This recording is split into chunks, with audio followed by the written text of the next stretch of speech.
Tokyo Garden ni aku yang punya. Semua ni atas nama aku. Lai. Ini Tokyo Garden. Wah yang punya. Husband Wah dah kasih semua Wah lah. Okey, kita fight. Siapa yang menang, ini tempat dia punya. Okey, deal.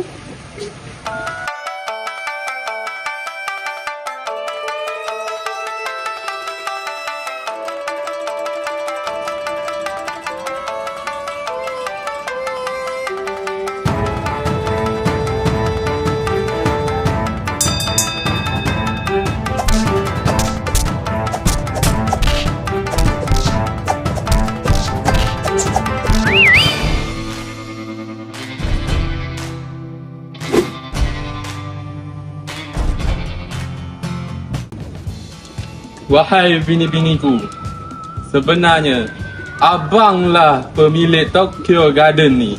Ha ha ha. Jangan lupa like, comment, share and follow.